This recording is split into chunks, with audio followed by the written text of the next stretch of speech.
Hey OJ, how you doing? Hey Andrew, I'm not too bad. How are you? Yeah, you okay? Yeah, I'm surviving. I'm surviving just about. How's sunny Manchester? The sunny Manchester is not too sunny, unfortunately. It's grey. Oh It's dear, very dear grey. me. It's actually Oh, sunny. It's sunny here, so yeah, for once. fab. So it actually matches your background. Yeah, I was there yesterday. Actually, it was very nice. It was pretty wild. The water, the waves were coming over the quay, and it was sort of a force 7 gale. It was Yeah, pretty it's been windy spectacular. recently, hasn't it? Really Yeah, windy. It's like it's just been just on the cusp of storm like wind conditions for about a week here. It's like it's just yeah. never gone anywhere. I've never known it to be this windy for this long. Hi, Rachel. Morning, you How you okay? doing? Yeah, I'm not We've too got bad. really nice weather up here. That's not usual, is it? The north got better weather than the south. I know. Rachel, you're probably closer to me than you are to Andrew, I'm guessing. Because if you're Wrexham, based on my geography. Where are I'm you based? Cardiff. I'm Cardiff, Rachel. So Yeah, I'm over in Manchester. Oh God, yeah, I'm so much closer to Manchester. Yeah, of course. I thought so. How's things been in lovely Wrexham? I don't know where you were based, OJ. Pardon, say again? I thought you were London based. Oh, no. I'm up in the north. No, London's too expensive for me.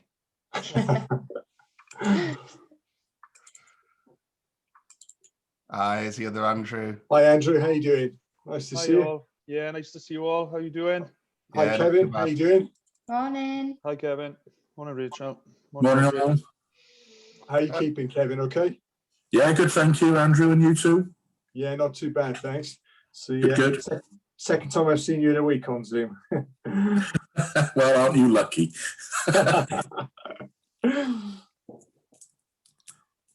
You'll want to know what the icebreaker is today, don't you? Yes. I won't tell you. It's part of the fun is that you have to think on your feet. Hi, Karen. How you doing? Right, she's on mute. She's here. She's just unmuting, I think. Rachel. Hello. Hi, Karen.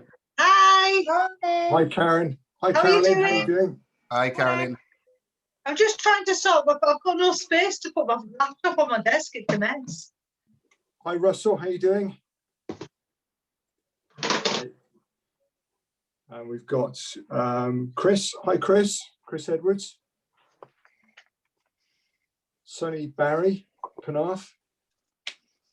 So just seeing as people come.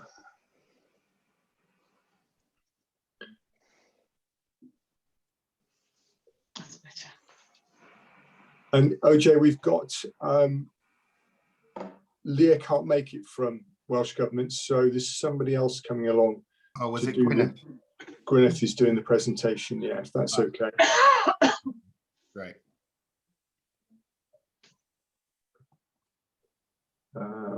Just see. I would like to show.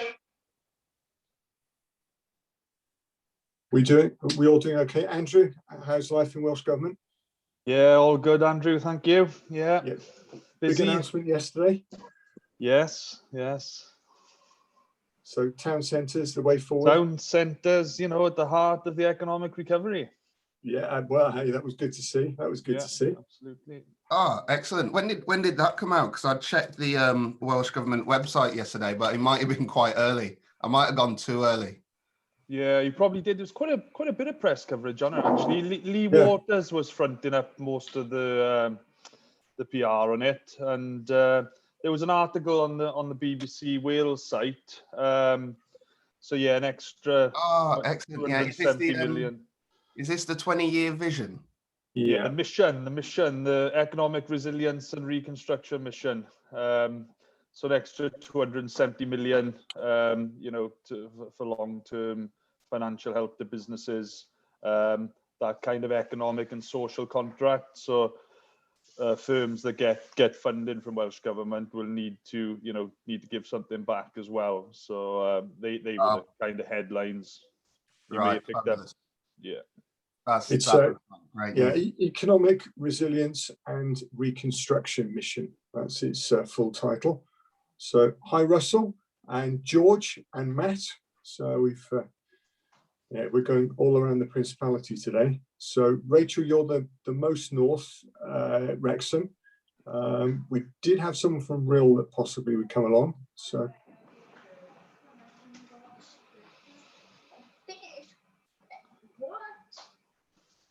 is there a paper going to be published on this, Andrew, on the mission? Will they set out something in a document? I would have thought so, Andrew. I mean, it's economy colleagues that have led on this, which is particularly why we were even more encouraged that town centres featured so heavily in there. So I think it's a sign that the town centre first message is certainly getting across, and people recognise the importance of our town centres in the overall recovery. So I'm guessing something will be published in due course. Yeah, we'll wait and see what. Usually after an announcement, we've got Amy. Hi, Amy. How are you doing? Everybody's turning up late because they hope to duck the icebreaker. Well, what you should do now is spare us the icebreaker and make everyone who's attended late to it. I avoided it last time, so I think turn your camera off, you get forgotten about. I didn't get asked what biscuit I liked. You didn't. Okay, well it's easier today, so it's much easier. So should we start, OJ, because time's sort of marching on. It's 5 past now, so I think we're okay. We'll start with the icebreaker. Okay, lockdown is going to be lifted soon, hopefully. So I'd like to know where you're going to go once your restrictions are lifted. Is it going to be coast or country? Okay, coast or country. Your first trip after lockdown, coast or country. I'm going to go for country because I was brought up in the country and I'm missing it dreadfully. So I'll go for country. OJ, coast or country? You have to come to me first. Yeah, well, you're on the screen first. Oh, okay. I'm going to go. I'm a Cancerian, water sign. So I'm going to go coast.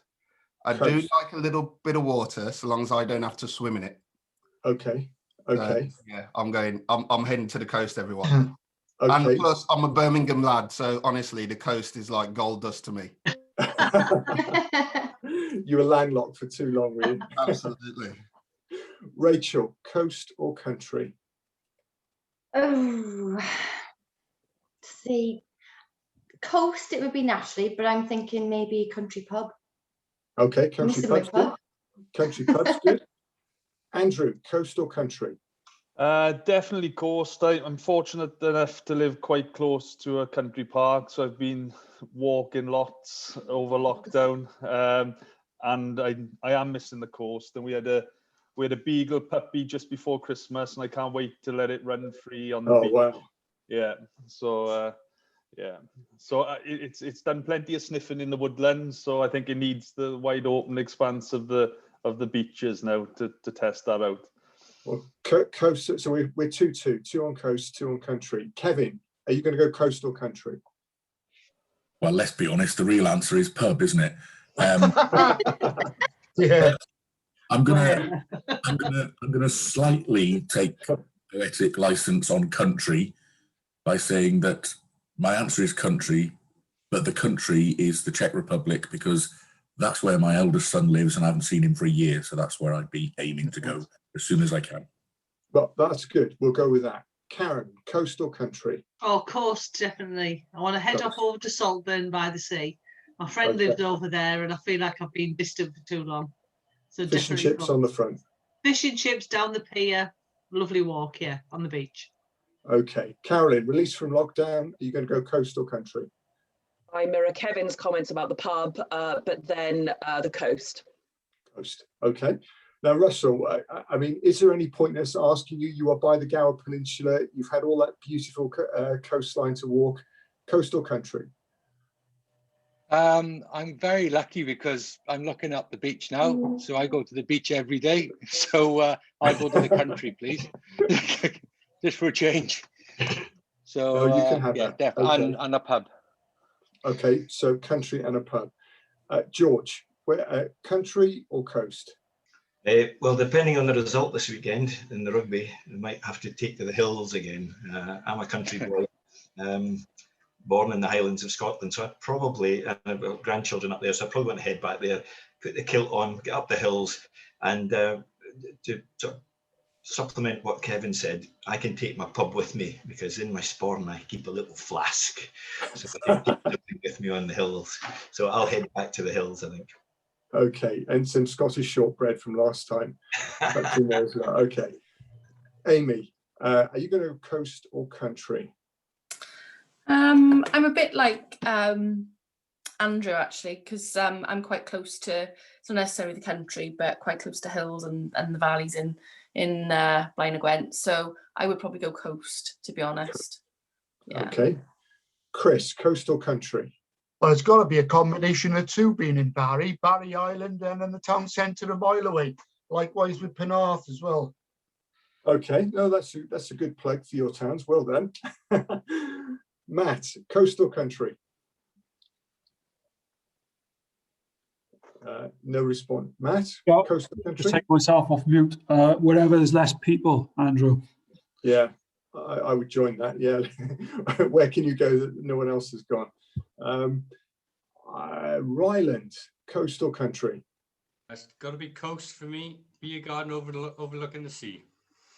Beer garden over, yeah. It seems to be a common theme here that beer is involved in some form. Of course. So, I'm guessing people have missed the pub more than coast. I should say coast, country, or pub, and then we'd have a unanimous vote. Owen, nice to see you again. Are you going to go coast or country? Are you on mute?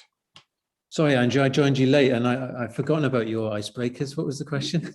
Yeah, it's when you're released from lockdown, where are you going to go, coast or country? Oh, well, I lived in the country, so it would be the coast. Coast, okay.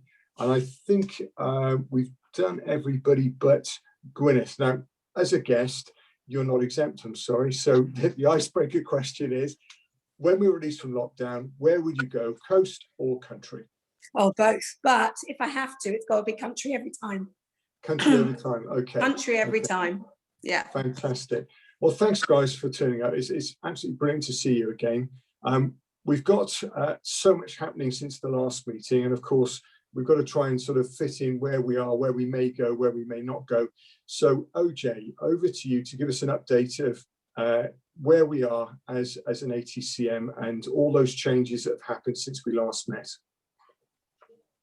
Thanks a lot, Andrew. Can everybody see that? Yeah. Real. So, looking forward, we're going to start with some good news, and it's not every time I've been able to do a roundup of what's happened since we've last met that I've been able to give good news. In fact, I think the first meeting after Christmas, both for High Street Conversations, which is coming together of all of ATCM's members across the UK and Ireland, and ATCM Wales, it's been pretty depressing. But this time we can get straight into it with some really positive things going forward. So the vaccines are working. The vaccines are successful. The Israeli government went first. The Israeli government says that in real world conditions, the vaccines are replicating the same success that they'd shown in the trials. That was the first nugget of really good news we've had. And that suggests we could potentially be at the beginning of the end of the pandemic. Now, the reason why the Israeli government announcing this was so important is because the Israeli government, I think, is one of only two governments that is ahead of the UK in terms of the vaccination rollout, it's a great achievement for the UK, but with the Israeli government being just slightly ahead, this news was important and it reverberated across the world. Now, in the past few days, it was Public Health Scotland that managed to give the first results on behalf of the UK. And that is some phenomenal success for both Pfizer and AstraZeneca vaccines. So we're looking at, after 4 weeks of a first dose, hospital admissions were being reduced by 85% for Pfizer, 94% for AstraZeneca, which is excellent. And the rates of those people who are seen as highly vulnerable, so 80 plus, I think the reduction in hospitalization and deaths is about 75% of those who have had a first dose of either. So this is great.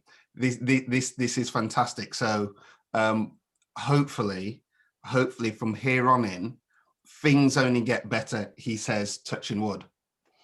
So what's happening in Wales in terms of how Wales is getting on with the vaccination rollout? Now, I think most people will know that it was sluggish in comparison to the rest of the UK to begin with, but now there's some positive news to report. Wales has caught up in terms of population. In fact, so at the moment we're looking at first dose 870,000, second dose just under 50,000. So that was as of Monday.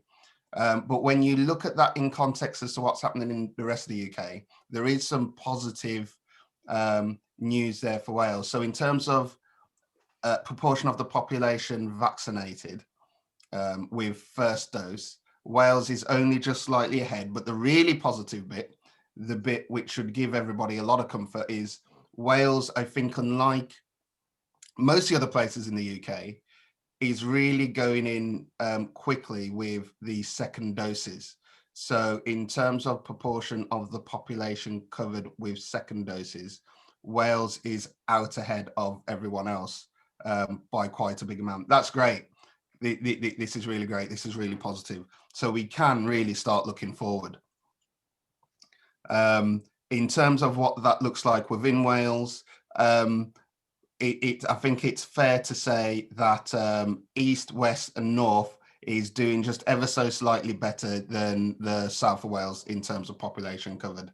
I'm not sure why that is, and I'm sure it will catch up soon. It might be the fact that the geography of South Wales is very different compared to the rest of Wales. So we'll see how that pans out. So it means with us being able to look forward, we can start thinking about what that means in terms of the lifting of restrictions. So in the past few days, I think this was Friday, the Welsh government refreshed its coronavirus control plan, looking at how we are going to approach coming out of lockdown. So this is about outlining the key steps for Wales moving from the current lockdown, which is level 4 status, and how we move down the level, so to level 3 onwards. Now, there's key things which the Welsh government is going to take a look at before we get movement in terms of confirmed dates for when those restrictions will be lifted.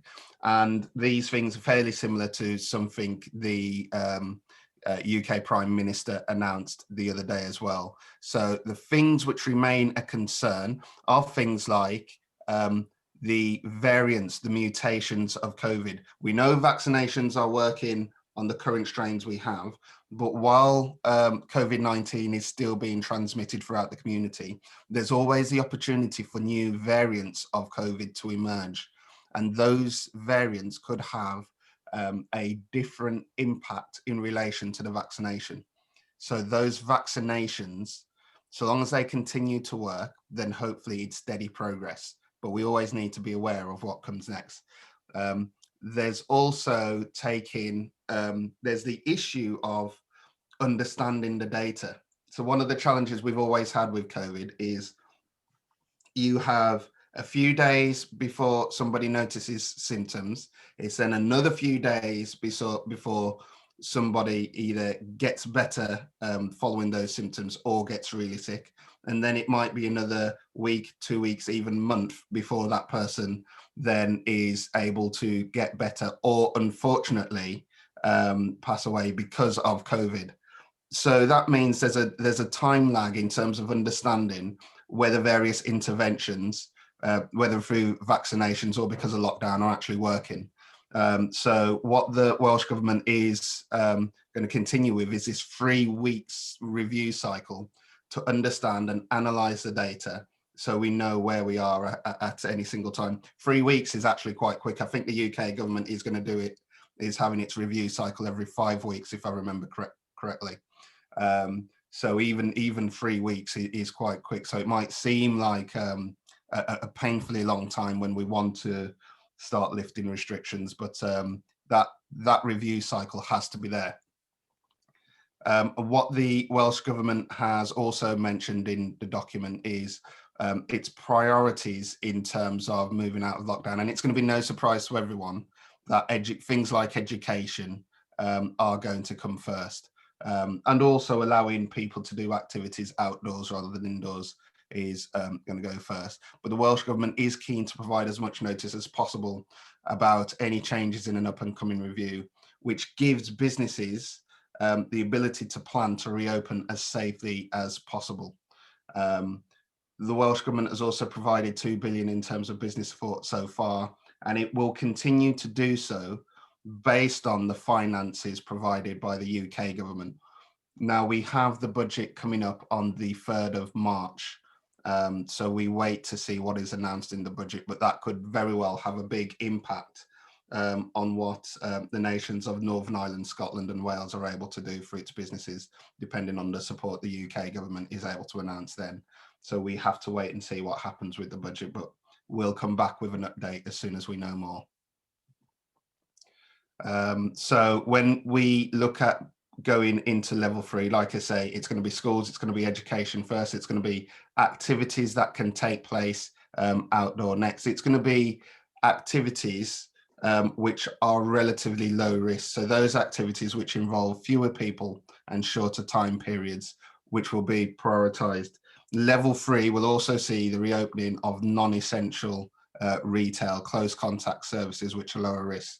And hopefully then we can start to think about what happens with gyms, leisure centres and hospitality. So they will probably all come a bit later. So in terms of indicators and next steps, the Welsh Government continues to look at the impact the vaccines are having, the transmittability of the new variants, and what then is the implications for existing vaccines. And the Welsh Government says it will continuously evaluate and readjust those indicators as we move forward before we understand when we can lift restrictions. As we've been saying for a few weeks now, there's probably 2 things here. First and foremost, and we've discussed this quite a lot in our high street conversations, to a certain extent, we have a race against time. Getting that vaccination rollout working, being able to lift those restrictions to support those businesses who are on the cliff edge, because business resilience is weak.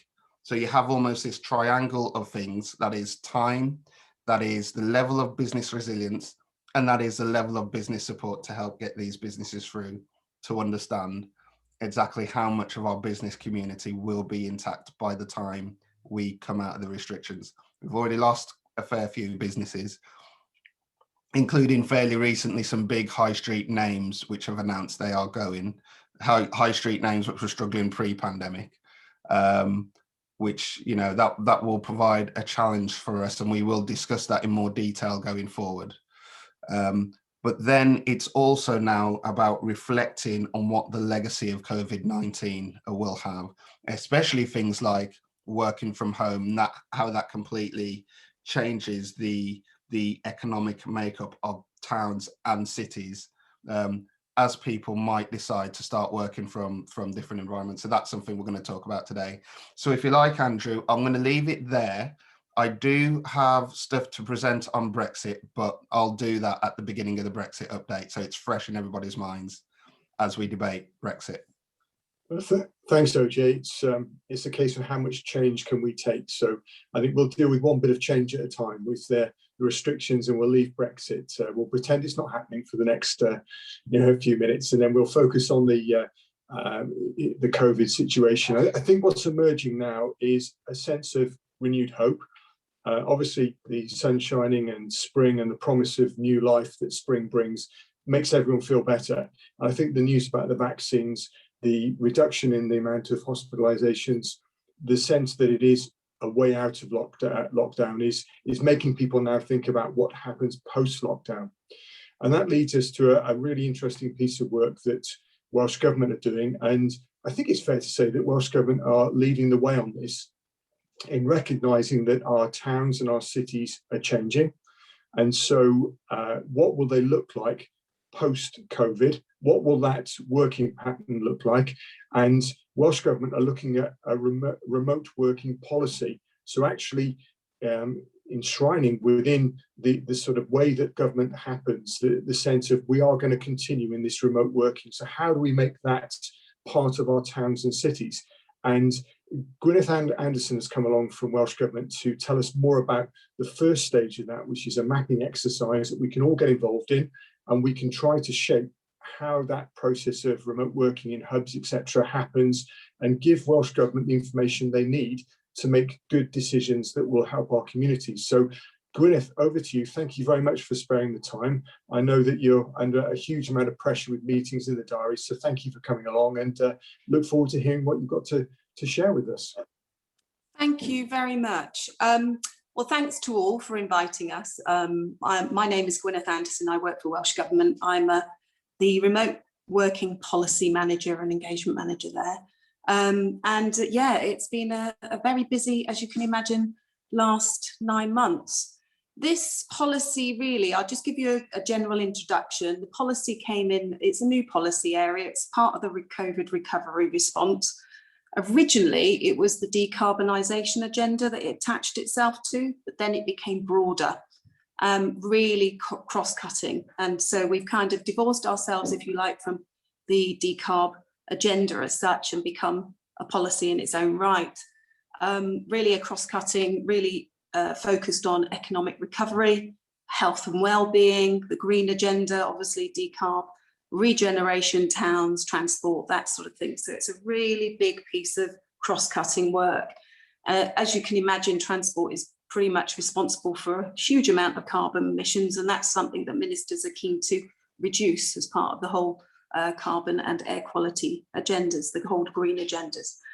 And again, ministers are keen, and I don't know if anyone's seen their written statements or the announcements back in September, whereby ministers were keen to kind of get this long-term embedment of remote working into Wales for the long term, and looking at around a 30% aim.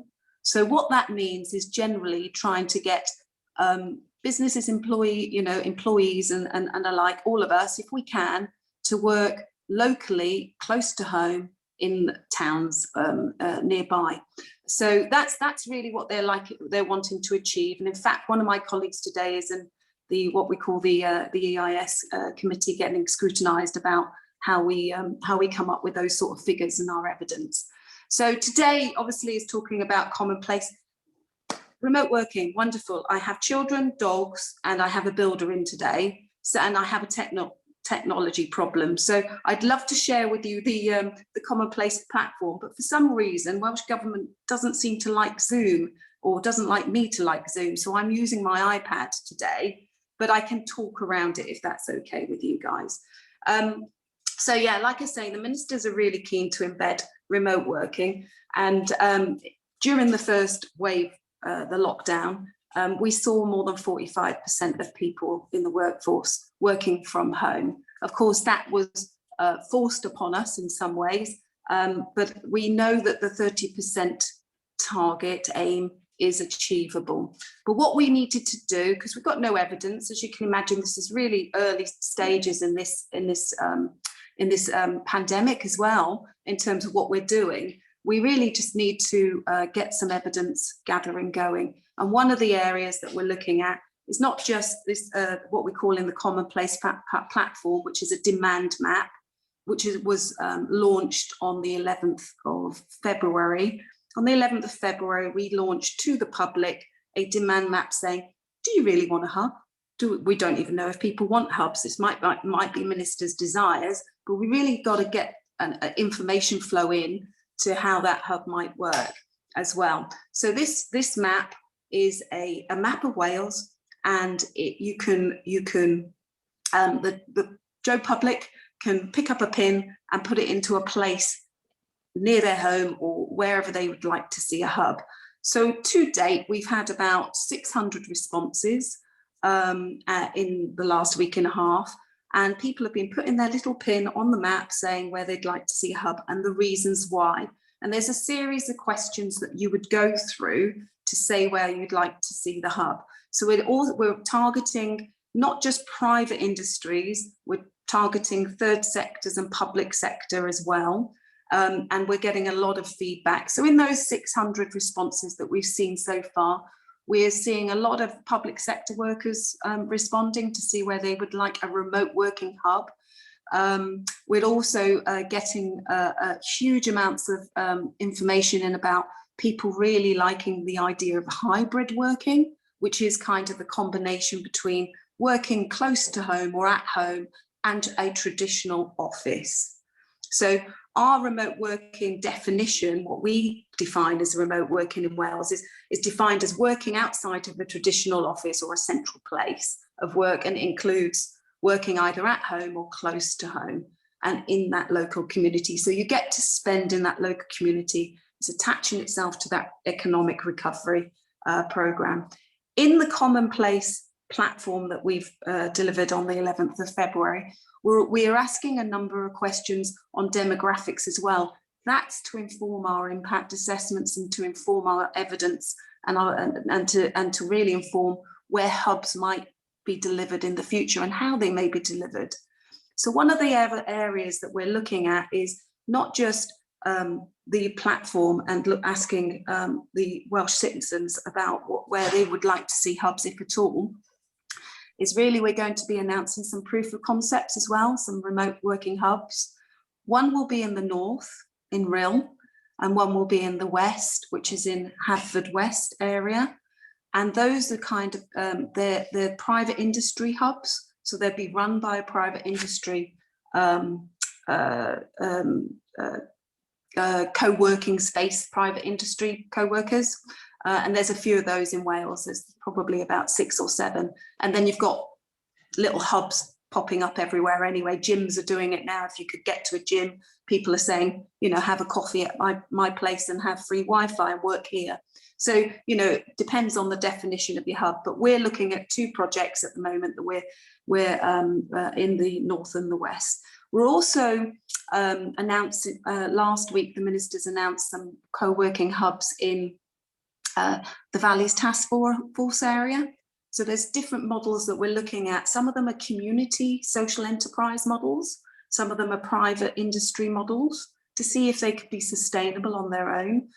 One of them is in Rhondda, which is really in Tonopandi, and that's really a community-based type of hub and model, and that's a working space there.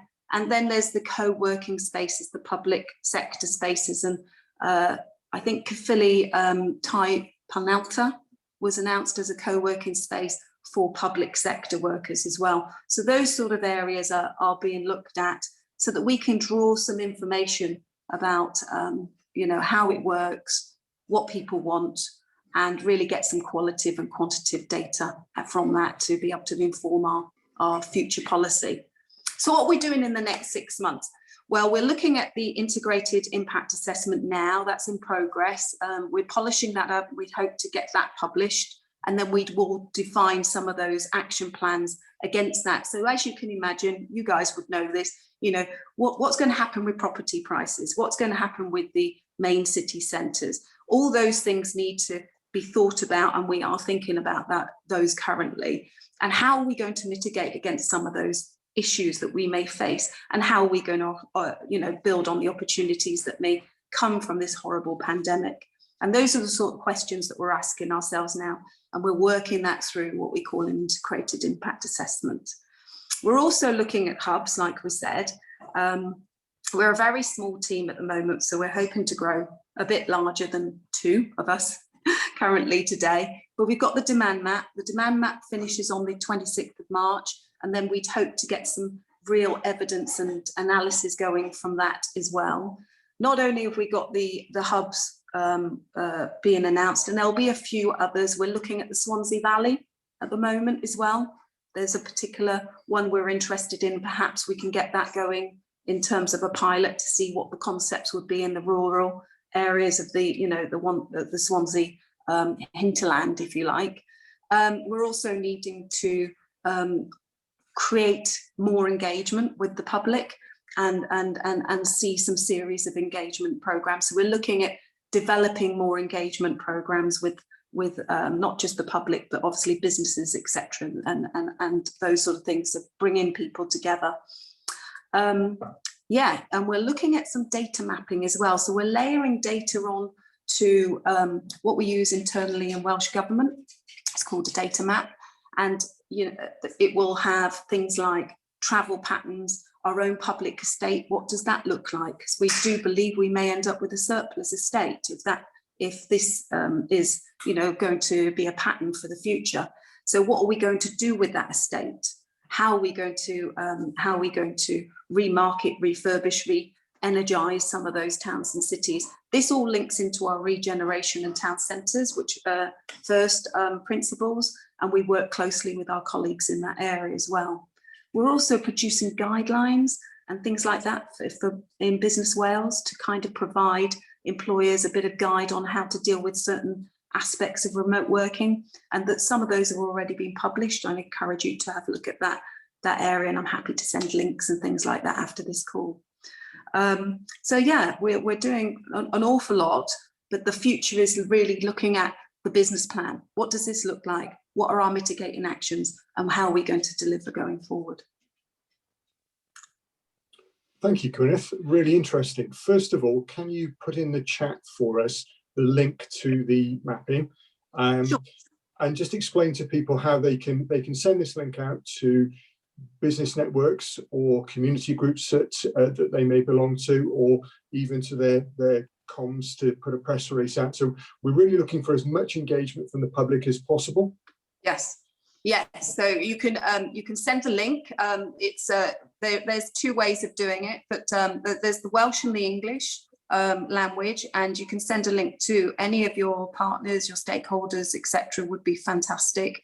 It's very self-evident. If you're not IT averse, it's very easy to do, and even if you are, it's quite intuitive.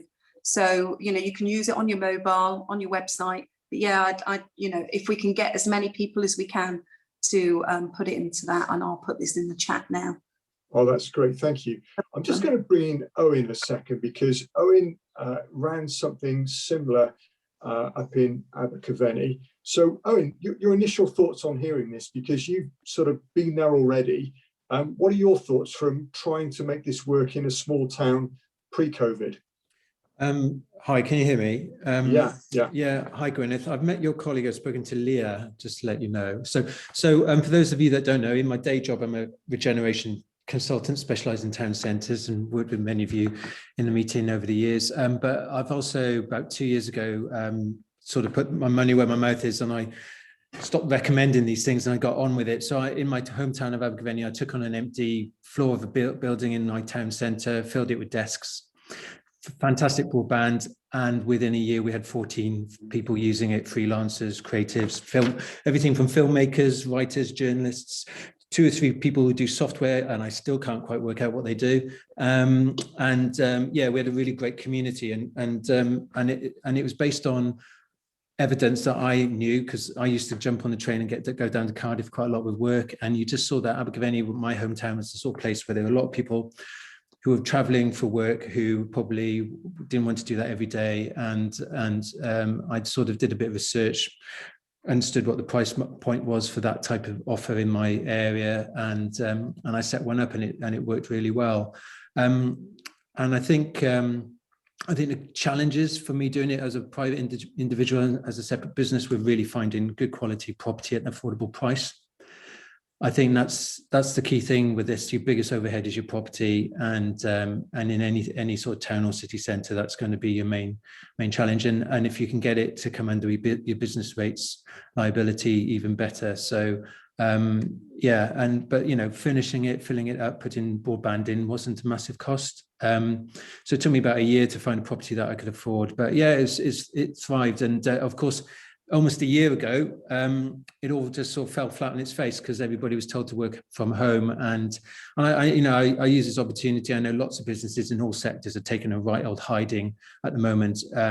But a shared workspace, interestingly enough, or co-working space, is not in retail, hospitality, leisure, or tourism. But our users have been told to stay at home and not work in offices, but we don't qualify for any of the major support that's out there. So I just put that one out there because, of course, you're trying to regenerate towns by having, you know, entrepreneurs like us to do this. But at the moment, there's no targeted support for us. But anyway, we're not the only sector, so I'm not going to complain too much. But just to say, last September, October time, when the kids were back at school and the people were going back, we all thought we were going to go back to something normal. The amount of demand I had was phenomenal. I was turning people away all the time. People who lived in my hometown, we used to live in Charlton, London, Bristol, Cardiff, Newport, Birmingham. So I'm actually looking to expand. I'm in the process of looking for a new premises to grow into Abergavenny, maybe look at other towns in Monmouthshire as well. Yes. Well, thank you. Lee did tell me about you. Thank you very much. And I'm knowing what you've done. I think it's a good point about the property and the prices. And it's still, the jury's out. We don't know everything about this at the moment in terms of what's going to happen next. You know, property prices could go down or up in some areas, depending on the spread and what the demand is for certain areas. So I think it's one to watch, and I hope that the integrated impact assessment will cover some of that. But we have just published, or the WCPP, have you heard of them? I will send a link to this group as well. They've just for us published a report based on those social economic factors that you talked about, including property prices. So it might be something worth having a look at. Yeah, thank you. I should have said it's called Gwaggle, by the way. I should be. It's Welsh for space, or Gwagclair if you Google it. So you Google Gwaggle, it's easy to remember. Look, you know, I think Monmouthshire property prices are high. Abergavenny is a place where there's very little vacancy. It's hard to find some property. But if I was trying to do this in another part of Wales where I do my regeneration work, I know you may not face the same challenges, but then maybe the market isn't as strong either. So it sort of wins and loses, isn't there, in that sense? But I think really a key. I'm doing quite a lot of town centre regen work down in Carmarthenshire at the moment, and we've actually spent quite a lot of time looking at commuting patterns, spending patterns, where people spend their money, and you can sort of start mapping out, you know, types of, you know, what the nature of your town is, and some of this you know because you meet the people in your community. But I think, you know, you get a good idea whether you've already got a market for this or whether there's going to be something that you need to nurture. So it's all of that evidence that you need to bring together. That's right. And the Commonplace platform asks those questions. How do you travel? How far did you used to travel before pre-COVID, etc.? So that it really feeds into that, you know, that travel pattern. What did people used to do and what do they want to do and how can we support that? So that's really, you know, the next strand. After the next 6 months of getting the evidence together, it's really getting that action plans going. And I take your point about the business models and how sustainable they could be or couldn't be, depending on where the areas are. And that's one for ministers to chew over. Yeah, I think one of the things that's going to really help going forward is what we term of repurposing of space that potentially local government own, Welsh government own, and that may take away the property issue. Because if that space is repurposed, I think what comes from Owen's comments, and he's really good at what he does, so he would have really researched this well before he did it. So what's really interesting is that demand is there, that Welsh Government not only are leading the way on a policy, but we know the demand is there to change the way we work. And because the Principality is, you know, geographically, it's difficult to get from north to south, east from west. So it is actually an area that lends itself to remote working and this hybrid offer. That's really interesting, where you can, you know, maybe work in the office 2 days a week, from home or a remote space 3 days. So thank you so much, Gwyneth, for coming along. Really appreciate your time. You're very welcome to stay for Brexit, or if you want to take an exit. Sorry, no, I've Carolyn. done that one. Sorry, Carolyn, you wanted to make a comment. Sorry, Gwyneth. I was just wondering if you were aware of the recovery manifesto that Full Cardiff released a few weeks ago. Obviously, it covered a lot of topics, but one of the things that specifically we mentioned was about your targets for 30% of people to be working from home. And I think that, you know, our concern is particularly for it was Wales wide, but particularly obviously for us with Cardiff, is that we've already got an enormous amount of office space. And actually now when we're speaking to some of those larger employers, they're anticipating 50-60% of their staff will only be coming back. And actually the ripple effect of that to the wider economy is enormous. And we also want to try and see that, other than, you know, business rates has already been discussed, but also if there could potentially be grants to incentivize people to come into city centres to fill those empty spaces.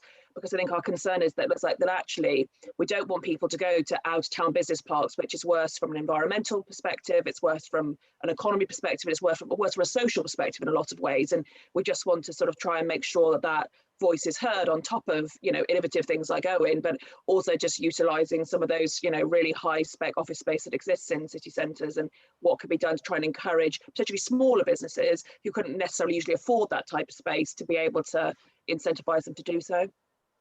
Yeah, can I? Sorry, OJ. Yeah.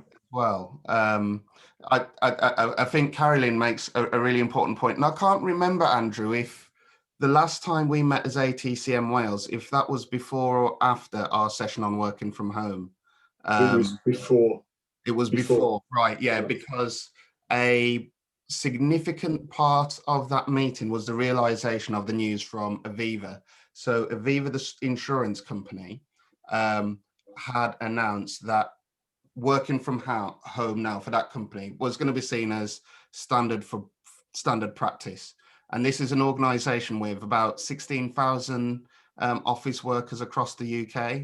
But most importantly as well, is it is also an investor for its pensions fund. It's an investor in commercial property. So it's both property owner and property occupier. Now, in terms of its announcement of more employees working from home, I think there's something Carolyn's just said, which resonates really well with that. In the reduction of its office floor space, what Aviva had said is that it would be the out of town office space that would go first, and it would preserve its city centre office space, because it wants its employees to be connected to other businesses and other services. And that for them just made sense in terms of the wider economy and for the well-being of their employees. So I think it would be sensible if, when we look at what this new reality in terms of workspace means, if we are talking about less reliance on offices, then do we look to remove some of the out of town disconnected business parks first and retain what we have in city centres, as well as looking at growth for our smaller commuter towns, which then is taking that growth away from out of town locations? Is that sound like something which is a sensible yes, it's going to be a really difficult balance to strike, isn't it? Because on the one hand, you've got Cardiff, Swansea, Newport, who all have seen a shrinkage in the office demand. On the other hand, you've got smaller towns that are saying, well, this is an opportunity for us to keep more spend locally. So it is a really difficult balance to strike. And one, of course, Welsh Government will have to be mindful of that.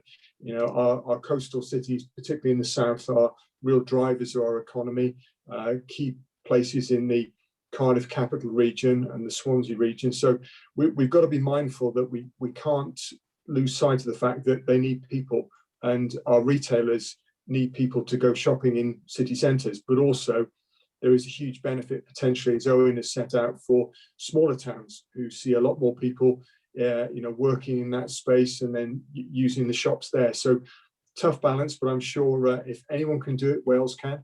So thank you very much to Gwyneth, and we'll perhaps have you back for an update in the future to let us know how it's going on. Well, we'd love that when we've got results of the analysis. I think that's useful to people perhaps then, is once we've got the results of the analysis done after March, that would be really a good one. No, that's great. Well, I know you're all trying to deflect me, but I have to press on to Brexit. So OJ, I'm going to hand over to you. We don't really want to talk about it because it's another problem, maybe one too far, but we've got to face it. So Brexit, where are we? And what does the future hold as we emerge from lockdown and potentially people start to realise the implications of Brexit because they haven't been trading, because the shops have been shut and businesses have been closed? Okay, I'm just going to put up firstly the link to the session we had in High Street Conversations talking about working from home, because I think for everybody who working from home is an issue, I think that's a really good session to watch.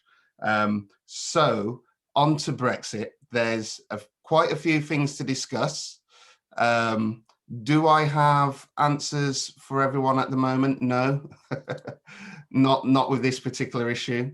It continues to be a thorn in everybody's side. But what I'm going to do is I'm going to try and give as the most concise update as I can based on the information we have at the moment.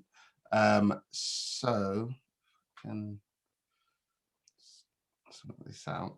So quick week recap. 31st of December at 11 p.m. the Post-Brexit Trade and Cooperation Agreement was implemented by the UK government on behalf of Great Britain, and also a slightly set of different arrangements for Northern Ireland, which thankfully I don't need to go into detail here, because frankly, I don't quite understand it all yet, because I haven't had the time to read through. So how's it going? Well, there was this story, which I think first went out in the Observer, which raised a lot of eyebrows around exports.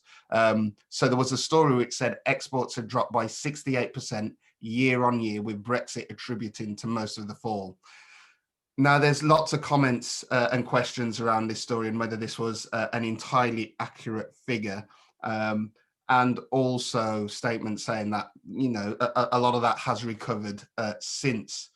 So there's a lot of toing and froing around this story, and how accurate a reflection it is in terms of trade between UK businesses and EU businesses following the implementation of this trade deal. So while this toing and froing over this Observer article continues, what is clear is that the Department for Business, Energy and Industrial Strategy is actually quite concerned about exports. In fact, last week it published new guidance around something called rules of origin, which it tells us businesses do seem to be struggling with. So this is primarily for businesses who are exporting into the EU. So what I'm going to try and do is I'm just going to give an overview of what rules of origin is and where to get further information for businesses that might be struggling. So rules of origin is basically something which allows a country, a nation to determine the economic nationality of particular goods which are going back and forth from country to country. So where was that product made? And it is something which is fairly commonplace under all free trade agreements, including the one between the UK and EU. Now, because the trade agreement between the UK and EU allows for tariff-free trade, where a product meets the set rules of origin criteria, then there's actually no cost to a UK business exporting into the EU, so long as it can demonstrate that it has met those requirements under the rules of origins. So that's being able to establish that, for example, the product was made in the UK and it's not just being passed via the UK on from a third country. But businesses must check that their goods do meet the rules of origin requirements, and most importantly, the documentation has to be up to date, up to scratch, or else it is quite likely the person or business buying the particular product will face tariffs, and that's where the problem has been. It's things like the documentation not being entirely in place, and exporting businesses not entirely understanding what it is they need to do to ensure that they're on top of rules of origin. So this is where BEIS is concerned about the challenges. So there's 3 things businesses must do. And it sounds simple, but taking a look at it, it isn't, it really isn't. So goods must be classified. You have to be able to classify what category your good comes into. Every good has a commodity code, and there is a list available on the UK government website. And it tells you what you should put down as the code for your particular products. You then need to understand whether, based on that categorization, if your good meets the applicable rule of origin for the trade and cooperation agreement. Now, for that, there is an export checker tool which is available to help with the process. And then finally, you have to make sure that the right documentation is filled out. And that includes a supplier's declaration form to support the proof of origin. So once that's all in order, then hopefully goods heading into the EU should be able to be tariff-free. Now, it is complicated, it's difficult. So we're advising all of our members to make sure all of their businesses are aware that there's further information on the UK government website around transition. There is now a video available on rules of origin, so it can go through the process with businesses in a more interactive way. So what I'll do is, once I've finished this presentation, I will copy and paste these links and put them into the chat box so people can circulate them to their businesses. And also, just to let you know, because there is now concern that some of this support just isn't bleeding through to businesses and it's not enough, the government has now announced a 20 million small business Brexit support fund to help small businesses in terms of the changes to trade rules with the EU. So what this will be is it will be a grant of up to £2,000 to pay for practical support businesses need on importing and exporting. Now, this is only for those businesses that, when they have exported or imported, have only ever traded with the EU. For businesses which have traded outside the EU, they would have been aware of some of the complications around importing and exporting already. So those businesses won't be eligible. It is only for businesses that are trading directly with the EU and the EU alone. The fund will help businesses to prepare for the implementation of further import controls, which are coming into force between April and July. So we don't have any more details on how to access the fund yet, but it is coming very soon. ATCM continues to be in dialogue with the Department for Business.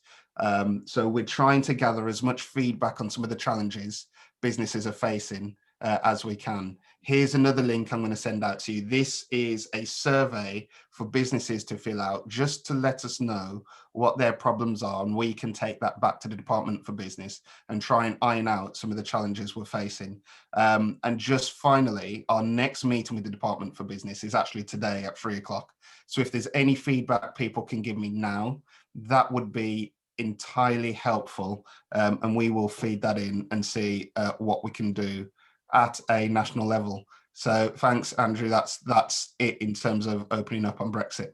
No, that's great. If you could send me a link on email to the video and the information, and also the survey, I'll send that out to everyone as well, just in case you can't get into the chat.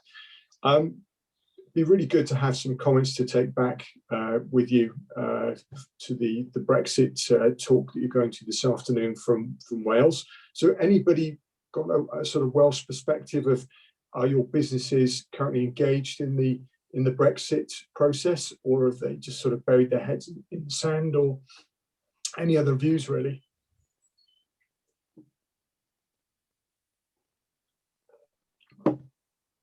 Stony silence, OJ. Probably that. I think I've sent quite a bit of information out to my businesses about Brexit, and I've not had anything back at all, no comments at all. And usually when I send information out, there are comments. So I think people just aren't really focused on it. And my personal opinion is that once businesses open again, suddenly the issue of Brexit is going to be something they're going to have to look at more closely, because at the moment I don't think that small retailers necessarily understand that there may be a problem sending goods abroad or getting goods from the EU countries. So I think that we're maybe a little way off everybody really engaging with it. Russell, from a bids perspective, and Carolyn as well, I think you've put in the chat that you haven't had much feedback at all from your businesses in Cardiff. But Russell, Kevin, from the bids of the big cities, what's the sort of feeling there, Russell, in Swansea? Have you had comments at all or questions? No, not really. Same as yourself, Andrew. We send out our communications, and we have a very good open rate and engagement with it. And with anything to do with Brexit, I think they're just focused on, the strategy to them at the moment is next Saturday, let alone in a couple of months.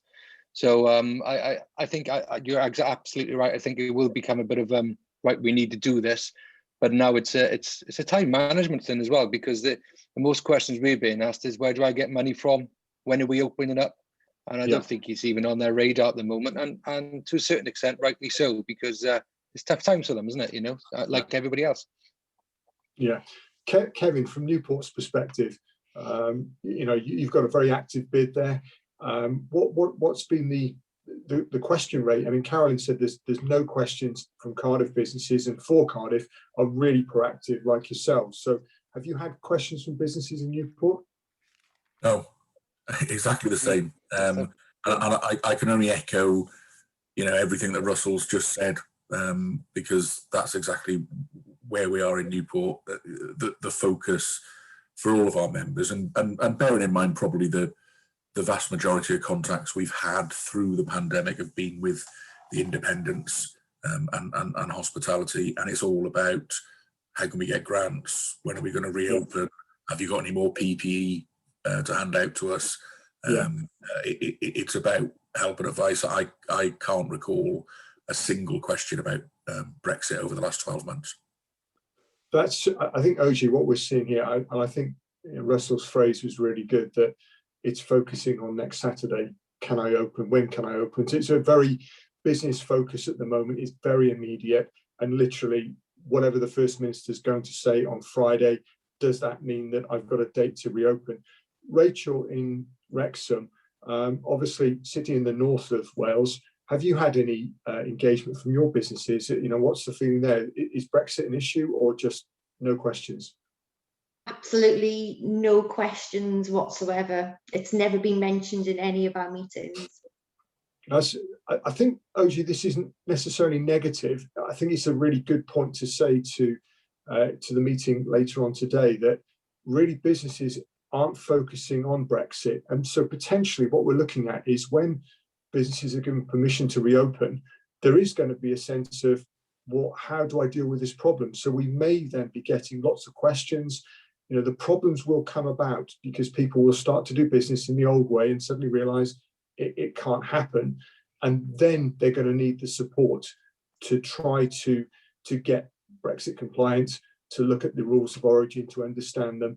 And then perhaps ourselves and our colleagues across local government will have a role to play in explaining how businesses can overcome this. And obviously the challenge will be to do this quickly, because as markets reopen, everybody's going to want to take the opportunity to make up for lost time, essentially.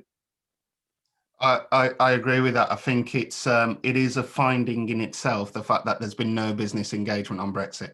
And it's not a surprise. All the discussions I've had with other ATCM members suggest exactly the same thing, that even when it comes to the opening rates for emails and comms, there is a very different level of engagement when it comes to the topic of Brexit than COVID or grants or business restrictions, whatever it might be. And that is a story in itself. Is it helpful? Probably not, because I think we will be in a situation where, when businesses start to properly trade again, they will be trying to trade in the old ways, like you say, Andrew, and they're going to be in for a bit of a surprise. But I guess all we can do is just to keep pushing the message and say, look, when it comes to reopening, things are going to be a little bit different. This is how it's going to be different. Here's where you can get the support, and just make sure we're ready when the businesses are at a place where they're able to listen, where they have the capacity to start taking the information on board, because a lot of them will have other priorities on their mind. So from a place management point of view, what we can do is we can get that information from you, OJ. We can have that information ready, so when the questions come, we can point people in the right direction. So we'll leave Brexit there for the moment, because a lot of change. We'll go back to reopening the high streets, because that's nice and positive. That's something we all want to happen. And as a sort of lead in for the discussion, just if anyone wants to say anything, I was just going to ask Andrew from Welsh Government about the announcement yesterday. Town centres are going to be at the forefront of this post-COVID recovery mission that's been announced by Welsh Government. So great news for us as town and city centre managers and bids. So Andrew, where's the thinking on this, and how do you see the opportunity for towns and cities in this post-COVID recovery mission that Welsh Government are about to undertake? Yeah, so you're right, Andrew. Yesterday, the Minister for the Economy published an economic resilience and reconstruction mission. I'll put the link in the chat bar shortly. And that's, you know, how Welsh Government will spell out how it aims to strengthen businesses and help those, you know, firms innovate and to offer skilled jobs. But you're right that town centres was a key focus of that mission, which we're obviously encouraged by. And I think, you know, it shows that the work we've done to try and highlight that town centre first policy and highlight the needs of our town and city centres, you know, prior to COVID, but even more so now, you know, in a post-COVID world, you know, is gaining traction and you know, and is going to be central to our economic policies. So, you know, as part of the announcement yesterday, an extra 270 million is going to be made available. However, you know, firms that will be given government support will be expected to reduce carbon use and be fair employers. So the economic recovery is going to be very much based on, you know, a green, more prosperous and fairer economy post-pandemic. So I think, you know, a lot of what we are doing in regeneration ties in with that. We've already heard from Gwyneth today about, you know, encouraging the hubs to focus more on town centres, and we're looking at repurposing buildings. And I've mentioned our Transforming Towns placemaking grant, which will be introduced from the 1st of April previously. But I just wanted to kind of reinforce that now it's been approved by ministers, and there will be quite a bit of publicity following on that. And just to highlight really that this is a chance for the likes of bids and town councils to be creative and work with local authorities moving forward to develop projects across our town centres that can include green infrastructure, public realm, strategic acquisitions, town centre markets, meanwhile uses, just a much broader range of interventions that we've previously supported. And I think, you know, we have been criticised in the past that bids have maybe felt removed from accessing that funding, but that is certainly going to change moving forward, and these, you know, options are there for a much wider range of stakeholders to access through our local authorities. So I think, you know, we're keen to really hit the ground running in the new financial year on that. And also, you know, we recognise that revenue is a major challenge for many, and you know, we offer capital, and many have said that, you know, capital is the easy bit really, but we are aligning with economy colleagues who are offering revenue funding opportunities through the town centre revenue fund.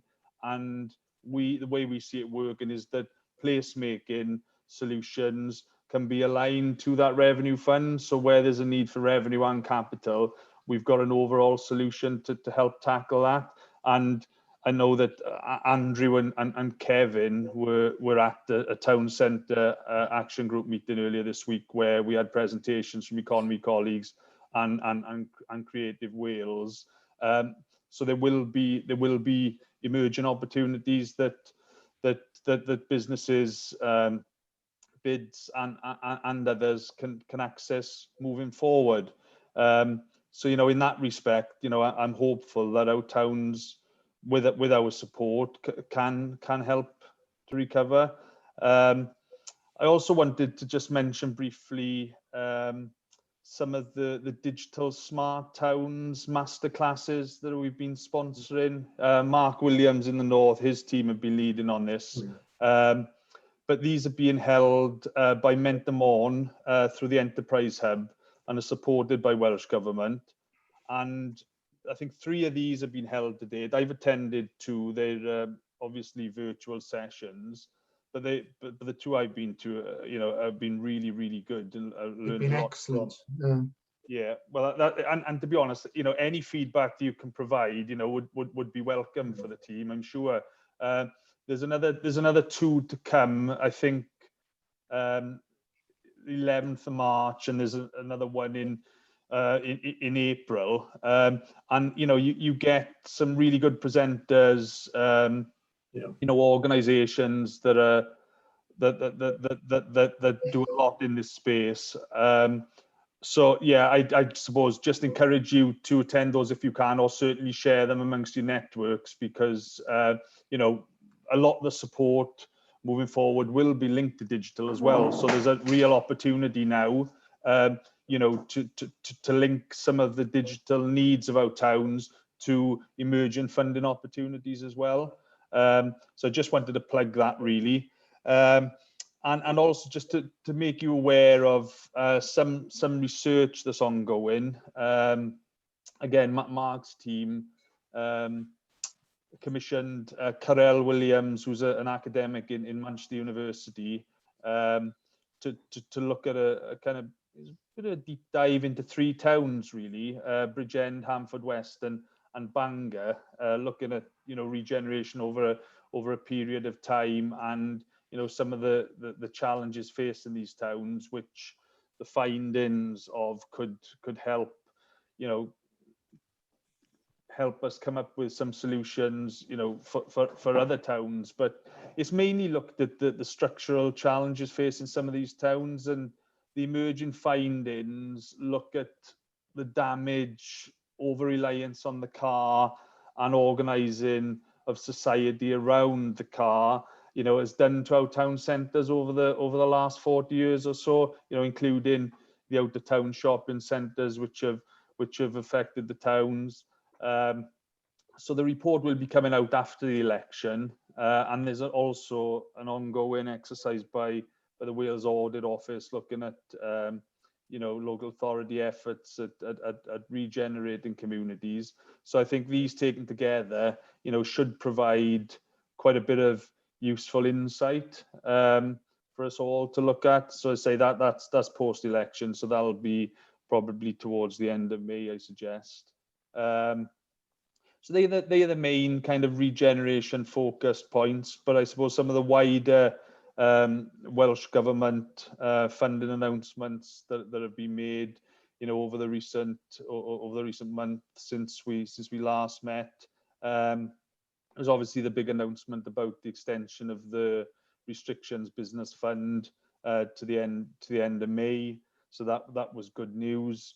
So taken alongside the package for December and January, that'll provide, you know, businesses with a minimum combined between 6,000 and 10,000 before taking into account the wider support.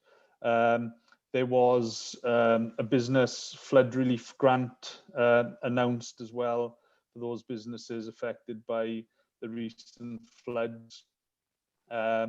So they were the main things I just wanted to highlight, and as I say, happy to take any questions on that, and I'll put the link to that document I started off with in the chat bar now.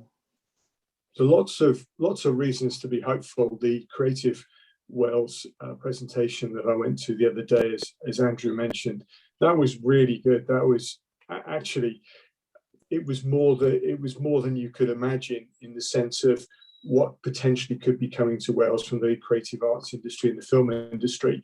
What they're saying is that at the moment, the planned filming schedules for Wales make it one of the busiest places in the entire world for content that's going to be filmed in Wales, which is amazing. There's opportunities with apprenticeships for young people. There's going to be opportunities for those in trades to get involved. And it just showed that there is a lot of pent-up demand to get moving again, for people to begin being creative, making content that we've all been watching. And there are great opportunities out there for our towns and our cities to be locations, but also to be places that service that industry. So that was really positive. Has anyone got any comments about, sorry, Carolyn? Apologies if you already said this, Andrew, but what's with the grant that you said that was available, that bids will be able to apply for sort of in collaboration? What was the timelines for that?